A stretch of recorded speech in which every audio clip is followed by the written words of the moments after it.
This is 22 Mini Mag CCI. I do love that one. And I found this on Academy Sports. This is the one I've been running in my 22s. Federal 22 LR 36 grains. I do find that this works really well in my guns. So I haven't had issues with it. But let me just kind of demonstrate for you the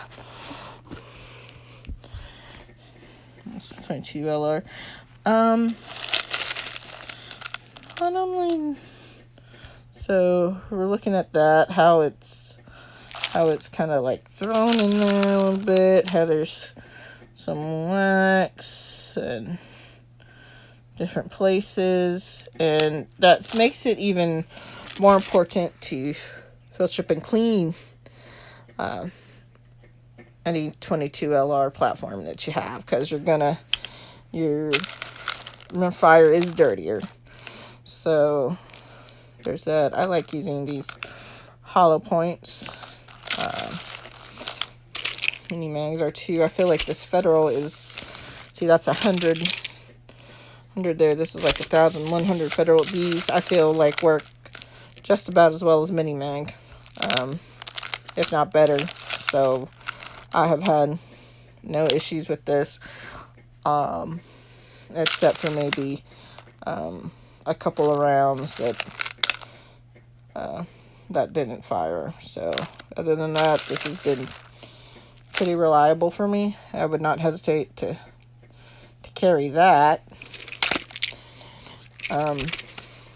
Definitely, I usually carry 2 guns, so I wouldn't be relying solely on one anyway, but it is something to consider. I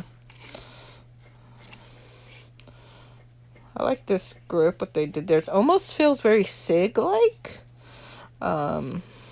Very reminiscent of when I hold a SIG P320.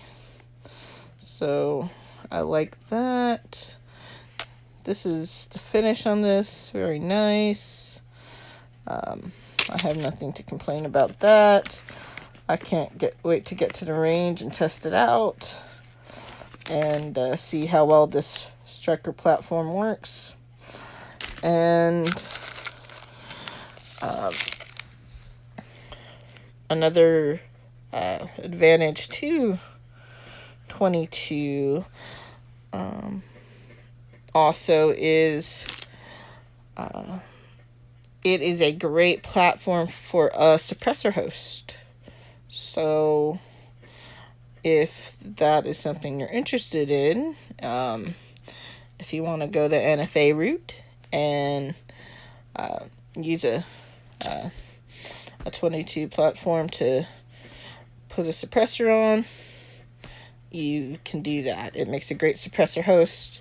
It has a threaded barrel. So other than that, that's all I have for you today, YouTube. Thank you. Talk to you later.